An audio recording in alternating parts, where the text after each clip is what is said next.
Hello everyone, Derek Johnson with Tatango.com. Today is April 23rd, 2018. And today AT&T just announced that they are rolling out a new wireless carrier pass-through fee for brands if they want to continue to text message via shortcode to customers on the AT&T network. Now, a wireless carrier pass-through fee is not something that is brand new. All the wireless carriers except for AT&T, the majors in the United States, have a wireless carrier pass-through fee. Now, it's called a wireless carrier pass-through fee because it goes from the wireless carrier, it then gets passed on to the SMS aggregator. The SMS aggregator then passes it on, and again, with no markups here. They pass it on to the software platform, then the software platform passes it off to the end user, which in most cases is the brand that is text messaging their customers. So AT&T is saying, hey, these are my customers on my network. To get access to them and to text message them or even MMS message them, you have to pay a little fee. So T-Mobile, Sprint, Verizon, they also have their own carrier pass-through fees. AT&T was the only one that did not. So come July 1st, 2018, if you want to, as a brand, text message AT&T customers, you will be paying a little bit more to do that.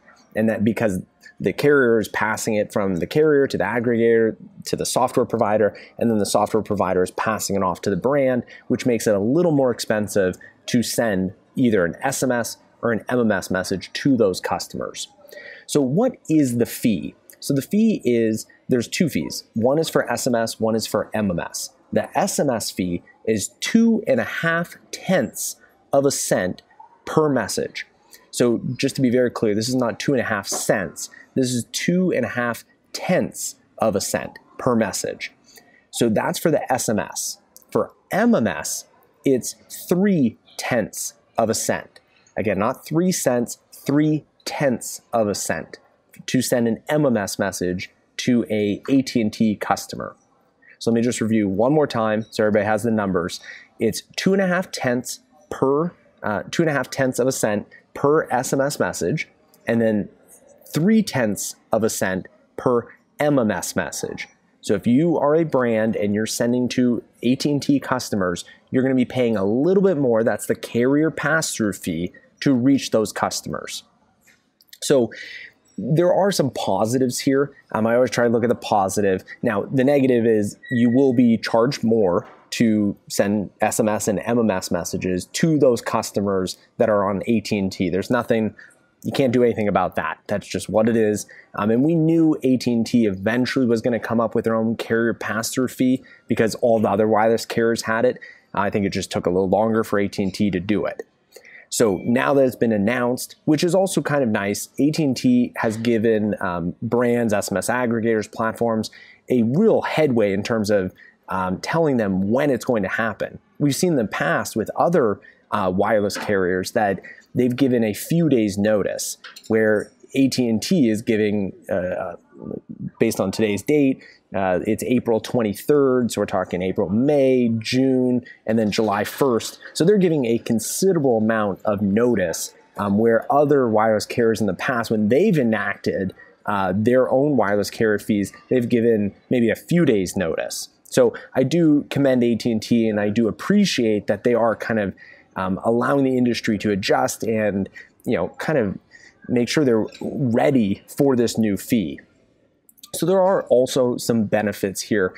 It could have been way worse, I think, from an industry standpoint. So I'm going to go through some of the benefits. The good news is there's no inbound fees. So Sprint and T-Mobile, they have inbound fees. So those are wireless carrier pass-through fees that if a Sprint or a T-Mobile customer sends a brand a message, SMS or MMS, they actually tack on a carrier pass-through fee to those inbound messages. So AT&T was nice here. They only added that carrier pass-through fee to outbound messages. So that's a good thing. It could have been way worse. It could have been on all messages. Another one here is the AT&T fee matches for SMS. It matches Verizon and T-Mobile. So it could have been many, many cents per message. It could have been way higher than their competitors. But it seems like they're kind of matching what the other wireless carriers, the majors in the United States, are doing. So Verizon, T-Mobile, it's about the same fee in their carrier pass-through fee.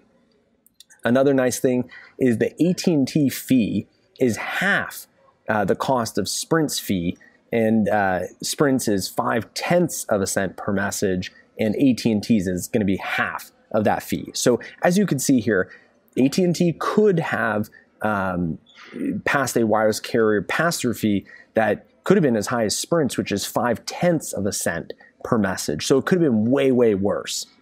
So those are some good things on the SMS side. Now on the MMS side, AT&T fees are cheaper than all of the major carriers. So that's a good thing. Could have been way worse. So for AT&T, their fee, their carrier pass-through fee for MMS is 8.3 times less than Sprint. It's 3.3 times less than T-Mobile, and it's 0.2 of a cent cheaper than Verizon. So all of these things are, I think, good news. Even though you're going to pay a little bit more, you're not paying a whole lot more because it could have been way worse, I think, from a carrier pass-through perspective. So that's pretty much it. Today is Monday. It'll be interesting to see how the industry reacts to this. At least they have a lot of time until July 1st, 2018 to react, to adjust. But it is going to take a toll on the industry because it is going to cost the brands a little more to run their text messaging campaigns because now they're going to have this new AT&T carrier pass-through fee. If anybody has any questions, comments, concerns, or just want to voice your opinion, feel free to leave a comment in the comment section below. Thank you, and again, this is Derek from Tatango.com.